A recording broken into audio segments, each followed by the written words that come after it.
میری آپ حضرات سے گزارش ہوگی کہ آپ سب تشریف رکھیں، فوراً بیٹھ جائیں، اللہ آپ کو جزا دے۔ یہ کیمروں والے بھی بیٹھ جائیں جی، آپ بھی تشریف رکھیں، سیکیورٹی کے دوست، اللہ آپ کو جزائے خیر دے۔ بھائی جان آپ بھی بیٹھ جائیں، اللہ آپ کو برکت دے، تشریف رکھیں۔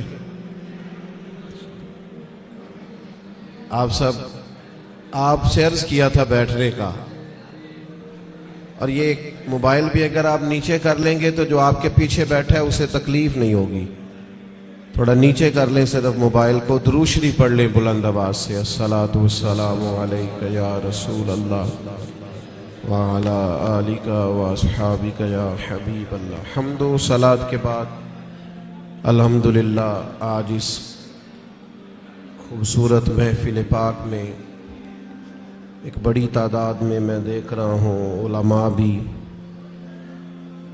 اور دیگر دینی اور روحانی شخصیات بھی جلوہ فراز ہیں۔ اللہ تعالی ہماری اس حاضری کو اپنی بارگاہ میں قبولیت کا شرف عطا فرمائے اور اس محفل پاک کو عقائد کی پختگی، اعمال کی درستگی اور ہمارے گناہوں کی معافی کا سبب بنائے۔ استقبال رمضان المبارک کے تعلق سے آج کی اس بزم نور کا انعقاد ہے۔ اللہ تعالیٰ نے قرآن مجید کے اندر ارشاد فرمایا کہ شہر رمضان الذی انزل فیہ القرآن، فرمایا رمضان کا وہ بابرکت مہینہ ہے جس میں ہم نے قرآن مجید نازل فرمایا ہے۔ میری بڑی آپ سے مؤدبانہ عرض ہے کہ ظاہر ہے مسجد کا بہت احترام ہے، یہ دوست جو ٹھیک کرا رہے ہیں نا سب کو، یہ کبھی چھوڑ دینا سارا کام، اطمینان سے بیٹھیں جی، ماشاءاللہ اللہ کا گھر ہے، پیار سے بیٹھے سارے، آپ سب اطمینان سے بس اپنی اپنی جگہ، کوئی کسی کو اگر درست کرنا بھی چھوڑ دیں تو آپ کا اللہ تعالیٰ آپ کو صلہ عطا فرمائے۔ اللہ کے گھر کا احترام زیادہ ہے، پیر مولوی تو آتے جاتے ہی رہتے ہیں، تو آپ اگر تھوڑا خاموشی اختیار کریں گے تو میں بات کر سکوں گا۔ اللہ کریم آپ کو بہترین صلہ عطا فرمائے۔ میرا خیال ہے اس ماحول کو دیکھ کر بہت سارے دوستوں کا یہ والا شکوہ تو مجھ سے اٹھ جانا چاہیے کہ میں بہت ساری جگہوں پہ کیوں حاضر نہیں ہو پاتا۔ اب دوستوں کو جب ہماری وجہ سے تکلیف ہوگی، جس طرح لوگ آزمائش میں بیٹھے ہیں، تو ظاہر ہے اس کا اثر ہوتا ہے طبیعت میں۔ ہم بڑے چھوٹے لوگ ہیں، اللہ تعالی ہماری خطاؤں سے درگزر فرمائے۔ آپ اطمینان سے مسجد کے بہت زیادہ احترام کو، اللہ کے گھر کے بہت زیادہ ادب کو ملحوظ خاطر رکھیں، اور ویڈیو اتنی ضروری تھی تو مجھے بتاتے، میں صرف ویڈیو بھیجتا، میرا تو خیال تھا کہ مجھے آپ سے گفتگو کرنی ہے۔ اللہ تعالیٰ آپ کو بہت سی بہترین برکتوں سے مالا مال فرمائے۔ اللہ تعالیٰ کوئی ایسی بات مجھ سے ہو جائے جو درست نہیں ہے تو اللہ تعالیٰ میری اصلاح بھی کرے اور مجھے معاف بھی فرمائے۔ دو چار باتیں عرض کرنی ہے، آپ لوگ محبت سے خاموشی سے اگر سماعت فرمائیں۔ مجھے اندازہ ہے کہ لوگ زیادہ ہیں تو ان کو دقت ہو رہی ہے بیٹھنے میں اور آزمائش میں ہے، لیکن بہرحال آپ جب جتنی محبت سے بیٹھیں گے اس کا زیادہ اجر ملے گا آپ کو۔ تو رمضان شریف کے تعلق سے چند ایک گزارشات آپ کی خدمت میں عرض کرنی ہے۔ اللہ کریم نے ارشاد فرمایا کہ رمضان وہ بابرکت والا مہینہ ہے جس میں ہم نے قرآن مجید نازل فرمایا ہے۔ میں یہاں آیا تو یہاں میرے لیے خیر کے جملے کہے گئے، اچھے لفظوں سے میرا استقبال کیا گیا، تو ظاہر ہے جو یہاں دوست بات کر رہے تھے وہ معتبر آدمی تھے، اچھے آدمی ہوں گے، تو آپ یقیناً یہ کہتے ہوں گے کہ ہمارے مولانا نے جس کے لیے اعلان جمعے میں کیا ہے اور کتنے سارے لوگ جس کو سننے کے لیے آئے ہیں شاید بڑا آدمی ہو۔ کوئی کسی کے لیے جب استقبالیہ کہتا ہے، اچھے جملے کہتا ہے، تو اس بندے کا اپنا قد کتنا بڑا ہوتا ہے، لوگ آنے والی شخصیت کو بھی اسی میں تولتے ہیں۔ اور جناب ہمارے استاد کہہ رہے تھے کہ فلاں آدمی کی بات سننی ہے، وہ ہمارے فلاں بزرگ نے فرمایا کہ فلاں کی بات سننی ہے۔ اس سے بہت اچھے، بہت گہرے، بہت مؤثر اثرات پیدا ہوتے ہیں. یعنی ایک نقیب محفل اٹھ کر اعلان کریں تو بھی بڑی بات ہے، لیکن اگر وہاں کوئی عالم بیٹھے ہوں، وہ مائک لے لے کے میں دعوت دیتا ہوں فلاں آدمی کو، اس کا اور گہرا اور عمدہ اور زیادہ اثر ہوگا. مثال دی ہے، بات سمجھ میں آ جائے. رمضان شریف وہ برکت والا مہینہ ہے جس کے آنے سے قبل خود رسول کریم علیہ السلام نے خطبہ ارشاد فرمایا ہے. بخاری میں، مسلم میں، مشکات میں حضرت سلمان فارسی رضی اللہ تعالیٰ عنہ کی روایت موجود ہے.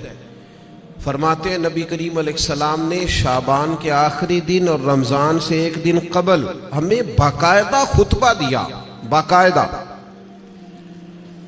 اور کریم محبوب علیہ السلام نے ہمیں رمضان المبارک کے فضائل سنائے. اگر ہم صرف اسی بات کو پیش نظر رکھیں نا کہ رمضان وہ مقدس مہینہ ہے جس کے آنے سے قبل محبوب خطبہ استقبالیہ ارشاد فرماتے ہیں، حضور فضائل بیان کرتے ہیں، ذہن سازی کرتے ہیں، لوگوں کو تیار کرتے ہیں کہ رمضان شریف آ رہا ہے. اور اللہ کے حبیب علیہ السلام نے اس خطبے میں ارشاد فرمایا، لوگوں تم پر ایک برکت والا مہینہ سایہ فگن ہونے والا ہے. اور وہ مہینہ ایسا سعادت والا ہے، ایسا برکت والا ہے کہ فرمایا اس میں تم اگر نفل پڑھو گے تو اللہ فرض کے برابر اجر عطا فرمائے گا، اور اگر تم اس کے اندر فرض ادا کرو گے تو اللہ 70 گنا تمہیں اجر عطا فرمائے گا.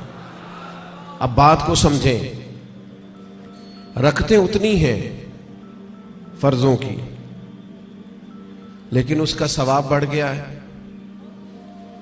اوقات وہی ہیں نماز کے، لیکن ان کا ثواب بڑھ گیا ہے. اس کے لیے جو ضروریات ہیں، جو شرائط ہیں، جو فرائض ہیں، جو واجبات ہیں، جو سنن ہیں، وہ اتنی ہیں، لیکن اس کا اجر بڑھ گیا ہے. کیوں؟ اس لیے کہ رمضان المبارک میں اللہ تعالیٰ اپنے بندوں پر رحمت بہت فرماتا ہے. اللہ کی رضا ہے، اس کا فضل ہے. ذالک فضل اللہ یؤتیہ من یشاء. اور اللہ جسے چاہے اپنا فضل عطا کرے. محض اللہ کا فضل ہے کہ اس نے نوافل کا ثواب فرائض کے مطابق برابر کر دیا اور فرائض 70 گنا بڑھا دیے. اب سمجھنے کی بات ہے، سمجھنے کی، کہ کسی شخص کو کسی چیز پر زیادہ نفع مل رہا ہو تو وہ توجہ کرتا ہے، وہ پھر باقی کاموں پر وقت نہیں لگاتا. وہ کہتا ہے چونکہ مجھے اب اس کام میں زیادہ، آپ 3 4 5 بزنس کرتے ہو تو جو بزنس آپ کو زیادہ نفع دے رہا ہو، جو زیادہ منافع بخش ہو، آپ اس کو زیادہ وقت دیتے ہیں، اور جس میں ذرا کم آمدن ہو آپ کہتے ہیں یار یہ ثانوی حیثیت کا کام ہے. اس کو کیا کرتے ہیں لوگ دوسرے یا تیسرے درجے پہ رکھتے ہیں، نفع بخش کام نہیں چھوڑتے، خود جا کے اس کاروبار پہ بیٹھتے ہیں جس کا نفع زیادہ ہو. اللہ کے حبیب صلی اللہ تعالی علیہ وسلم نے اپنی زبانیں فیض ترجمان سے خود رمضان کے فضائل بیان کیے اور بتایا کہ یہ تمہارے لیے نفع بخش اور سعادت افروز لمحات ہیں، اور عبادت پر ثواب بڑھ رہا ہے. کرنا کیا ہے کہ باقی کاموں کو ثانوی حیثیت دینی ہے اور رمضان کی برکات کو ذرا پہلے درجے پہ رکھنا. ہمارے ہاں یہ ہوتا ہے کہ سارے کام ہی رمضان میں ہوتے ہیں، کپڑے بھی رمضان میں خرید لیں، درزی کے پاس بھی رمضان میں جانا ہے، جوتے خریدنے بھی رمضانوں میں جانا ہے. صحابہ کرام علیہم رضوان اللہ کے حبیب علیہ السلام کی مزاج کو بخوبی جانتے تھے. حضور کا باقاعدہ خطبہ دینا رمضان کی فضیلت میں، اور باقاعدہ اللہ کے محبوب علیہ السلام کا صحابہ کی توجہ مبذول کرانا، تو وہ سمجھ گئے. اب احوال میں لکھا ہے صحابہ کے کہ وہ کیا کرتے، اپنے سارے کام شعبان میں ختم کر لیتے، لین دین کا حساب بھی شعبان میں کر لیتے، اور جب رمضان آتا تو پھر وہ سارا وقت عبادت کو دیتے. پھر وہ سارے اوقات مرتب کرتے کہ وہ اپنا وقت اللہ تعالیٰ کی یاد میں گزاریں گے، نوافل میں گزاریں گے، عبادات میں گزاریں گے، اعتکاف میں گزاریں گے. کرنے کا کام یہ ہے کہ ہم ذہنی طور پر تیار ہوں، ہمارا مزاج بنے. توجہ ہے آپ کی میری بات پر؟ آپ زیادہ غور فرمائیے کیا عرض کر رہا ہوں. فرمایا کہ وہ اپنے سارے کاموں کو پہلے سمیٹ لیتے اور رمضان میں ان کی پوری توجہات، اللہ کرے آپ کی بھی توجہ ساری میری بات پہ ہو جائے، آمین تو کہہ دے۔ ایسا نہ ہو جب تک آپ انتظام مکمل کریں تب تک ہم چھٹی لے لیں آپ سے۔ اللہ تعالیٰ آپ کو برکات عطا فرمائے، آپ زیادہ غور کریں، ماشاءاللہ انتظام اچھا ہے آپ کا، اور آپ زیادہ پریشان نہ ہو، میں چھوٹا آدمی ہوں، شروع میں کہہ چکا ہوں، آپ سے اللہ رسول کی بات کرنے آیا ہوں، آپ زیادہ توجہ سے سنیں گے، طبیعت عمل کی طرف مائل ہوگی تو میرے لیے ذخیرہ آخرت بنے گا، تو آپ غور کریں بات پر، چھوڑ دیں باقی چیزوں۔ اللہ تعالیٰ آپ کو برکات عطا فرمائے، آمین تو کہہ دے۔ ہماری طرف دیکھیں پھر ادھر دیکھ رہے ہیں، کمال ہو گئی۔ اللہ تعالیٰ آپ کو جزائے خیر عطا فرمائے، برکت۔ جو استاد ٹائپ لوگ ہوتے ہیں نا، پڑھنے پڑھانے والے، وہ کہتے ہیں بچے کو میری طرف دیکھ، چاہے علی بات آسا بھی پڑھا رہا ہوں نا تو پورا دیکھے گا تو سبق کا مزہ آئے گا۔ اللہ تعالیٰ آپ کو برکات عطا فرمائے، جزائے خیر۔ اور ویسے بھی ہماری محفل میں ایک آدھ آدمی ہوتا ہے جس نے مجمع میں بھی لازمی بیٹھنا ہوتا ہے اور سارے انتظام بھی کرنے ہوتے ہیں۔ بھئی آپ کو بندوبست کرنا ہے تو آپ ادھر تشریف لے جائیں جہاں بندوبست ہو رہا ہے۔ اب یہاں بھی تشریف فرمائیں، وہاں بھی تشریف فرمائیں، تو روحانیت سے ہی کام چلائیں، یہی زیادہ بہتر ہے۔ اللہ تعالیٰ آپ کو بہت سی برکتیں عطا کرے، سلامتی عطا فرمائے۔ اللہ تعالیٰ اس محفل کی سب برکات ہمیں نصیب کرے۔ تھوڑی تقریر کرنے والا آدمی ہوں تو چاہتا ہوں کہ سارا کام محفل کو درست کرنے میں ہی نہ لگ جائے، کچھ بات بھی ہو جائے۔ تو اگلی بات یہ ہے کہ رمضان میں کرنا کیا ہے، عبادات کون کون سی ہم نے زیادہ کرنی ہے۔ سب سے پہلے تو یہ سمجھ لیں کہ روزہ دار کا سارا وقت ہی عبادت میں ہے۔ اسے کہا گیا ہے کہ روزہ تیرے لیے ڈھال ہے، روزہ رکھنا بھی ہے، رکھنے کے بھی فضائل ہیں۔ محبوب فرماتے اللہ تعالیٰ اور اس کے فرشتے سحری کھانے والوں پر رحمتوں کا نزول فرماتے ہیں۔ نہیں، آپ کھانا ہی کھا رہے ہیں لیکن کھانا کھاتے کھاتے آپ پر رحمت ہو رہی ہے۔ اور حضور علیہ السلام نے فرمایا، اور ہمارا اور دیگر مذاہب والوں کا فرق یہ ہے کہ ہم سحری کھاتے ہیں اور وہ بغیر سحری کھائے روزہ رکھتے ہیں، یعنی سحری کھانا، اس کو اللہ کے محبوب علیہ السلام نے کتنا درجہ عطا فرمایا۔ اب آپ نے روزہ رکھ لیا، روزہ ڈھال ہے، اس کو رکھنا بھی ہے اور اس کی حفاظت بھی کرنی ہے۔ تھوڑا سا اپنے آپ کو رمضان المبارک میں بدلنا ہے، روٹین کا کام نہیں کرنا۔ آپ نے روزہ رکھا ہے، اب آپ کو اس روزے کا محافظ بننا ہے۔ اس کے لیے کیا کریں گے؟ اپنے آپ پر ذرا پابندی لگائیں گے۔ حضور علیہ السلام کی خدمت میں کچھ خواتین حاضر ہوئی تھی کہ ہم روزے دار ہیں، تو فرمایا تم نے تو غیبت کی ہے، مردہ بھائی کا گوشت کھایا ہے، کہاں رہا تمہارا روزہ؟ جب تک کوئی جھگڑا نہ کرے، جب تک کوئی غیبت نہ کرے، اتنی دیر تک تو اس کا روزہ ڈھال ہے۔ لیکن اگر کوئی یہ کام کرتا ہے تو اس کا لازمی نتیجہ یہ نکلتا ہے کہ وہ اپنے روزے کی برکات کو ضائع کرتا ہے۔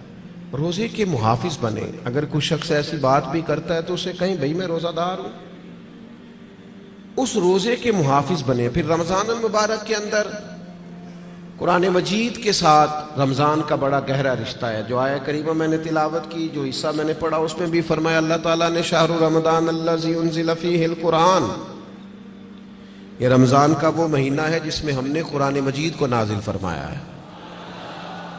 ہمارا نا قرآن مجید کے ساتھ رشتہ آخر کس طرح کا ہونا چاہیے؟